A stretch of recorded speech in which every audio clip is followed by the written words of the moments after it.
Politics में आप सबों का स्वागत है। और आज हम पॉलिटिक्स में बात उस पॉलिटिक्स की करने जा रहे हैं जिसके सहारे कहीं न कहीं एक मंत्री के तौर पर विजय सिन्हा ने एक बड़ी बढ़त ले ली है। उन्होंने अपने कामकाज के तरीके से और जनता के से सीधे संवाद करके एक अलग छवि प्रस्तुत किया है और ये छवि आज सदन में भी देखने को मिला। सत्ता पक्ष की ही कौन कहे, विपक्ष ने भी जमकर तारीफ की है विजय सिन्हा जी के कामकाज को।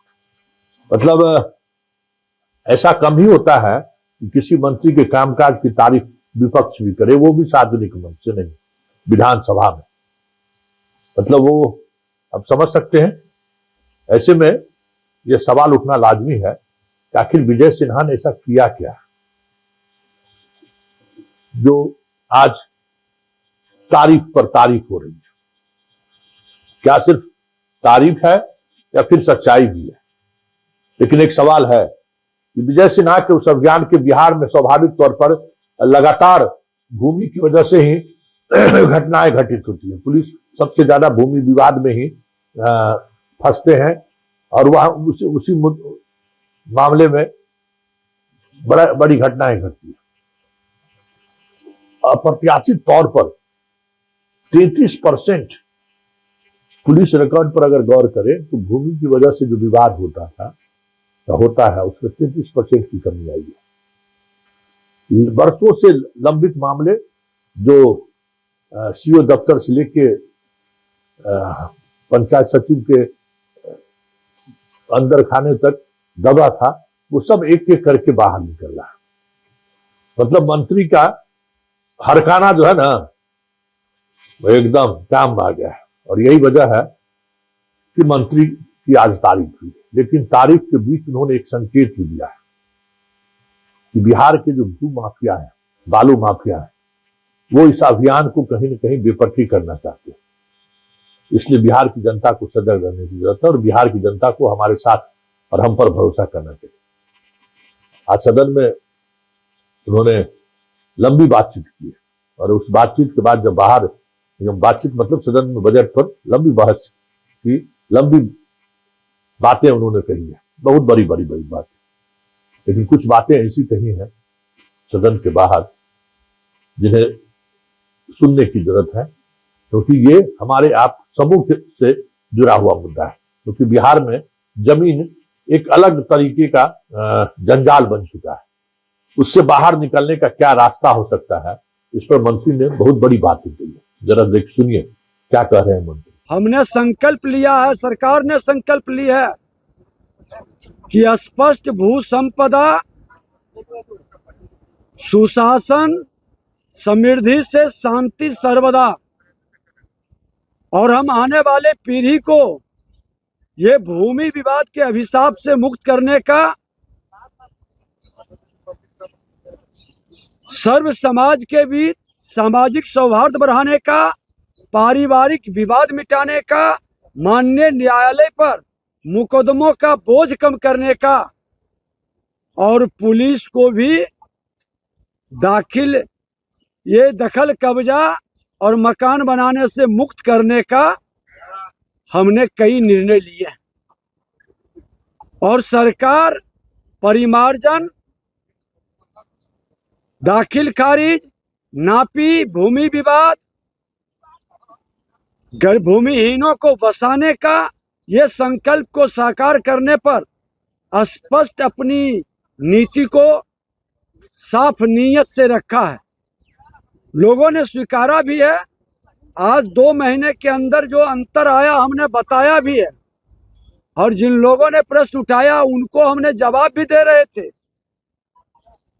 लेकिन दुखद दुर्भाग्यपूर्ण स्थिति है कि इसमें विरोध उन्हीं का होगा जो कहीं न कहीं भूमाफियाओं के सहयोगी होंगे या भूमाफियाओं के संरक्षक होंगे। जो भूमाफिया से बिहार को मुक्त करना चाहते हैं या बालू माफिया को बिहार से मुक्त करना चाहते हैं वो खुल करके स्पष्ट नीयत के साथ स्पष्ट नीति में साथ रहेंगे। और हमने कहा भी है कि हम वो सिर्फ कार्रवाई नहीं करते, अच्छे काम करने वाले का सम्मान और पुरस्कार भी देते हैं। लोग वर्गलाने का खेल कभी हमारे राजस्व पदाधिकारी, कभी अंचलाधिकारी, अब राजस्व कर्मचारी पर लग गए, अब इसके बाद अमीन पर लगेंगे। लेकिन मैं उनको आपके माध्यम से संदेश देना चाहता हूं कि इनके बहकावे में नहीं आए। आज हर बिहारी की जिम्मेवारी है कि मेरा बिहार सुशासन समृद्धि से विकसित बिहार बने। हर बिहारी डबल इंजन की सरकार, मुख्यमंत्री प्रधानमंत्री जी के नेतृत्व में विकसित बिहार के मजबूत नींव पर मजबूत इमारत बनाने में भागीदार बने। और उसके लिए हमने स्पष्ट आज कई संदेश स्पष्ट तौर पर दिया है और इसको और बेहतर ढंग से हम जमीन पर उतारेंगे।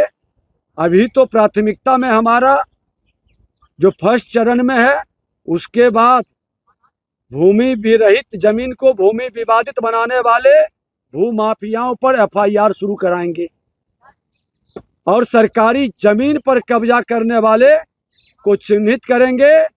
और जो भी बिहारी हमारा भूमि पुत्र होगा उसको सम्मान भी देंगे। वैसे लोग को पकड़वाने में, जैसे राजस्व खनन विभाग के अंदर जो अवैध ओवरलोडिंग और अवैध खनन पकड़वाता है तो उसको इनाम भी देते हैं। तो वो भी काम हम आगे करेंगे। और आज ये संदेश आम लोगों तक जाए कि हमारी जिम्मेवारी है कि केंद्र और राज्य सरकार के अनुदान हम हर बिहारियों के घर तक पहुंचाएं। जब तक परिमार्जन, भूमि विवाद, दाखिल खारिज, माफी पूरा नहीं करेंगे तब तक ये वंचित रहेंगे। हमारे राजस्व कर्मचारी हो या पदाधिकारी, ये भी बिहार के बेटा है, बिहारी है। इसकी जिम्मेवारी है इस महामारी को, इस बीमारी को समाप्त करने का।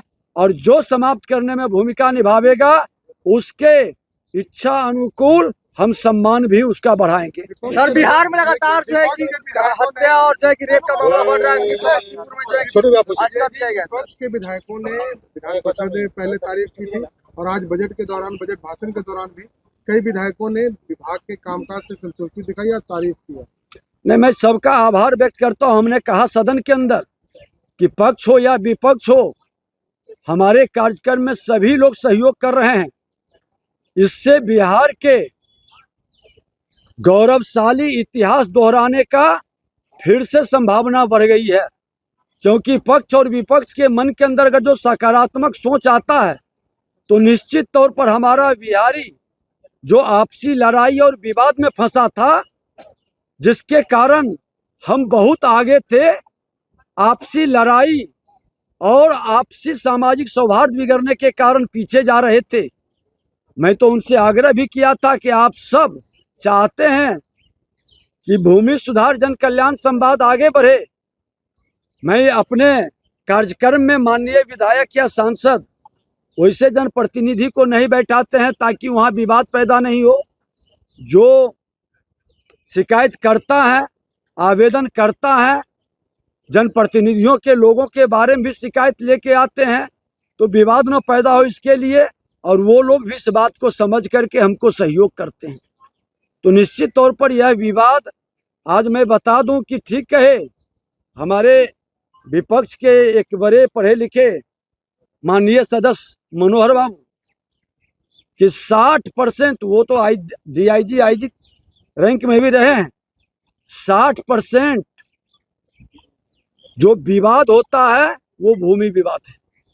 माननीय न्यायालय में इतना बड़ा बोझ मुकदमों का भूमि विवाद के कारण। तो फर्स्ट चरण के बाद सेकंड चरण में हम राजस्व न्यायालय का समय पर न्याय मिले इसका भी सुनिश्चितता सरकार करेगी। और माननीय न्यायालय भी जब यहाँ से अधिकतर मामले निपट जाएंगे, बहुत सीरियस या बहुत टेक्निकली लीगली मामले होंगे तो वो माननीय न्यायालय भी निदान करेंगे। हमें उम्मीद है कि हमारा बिहार अब विवाद से आगे निकलकर विकसित बिहार, समृद्ध बिहार बनेगा।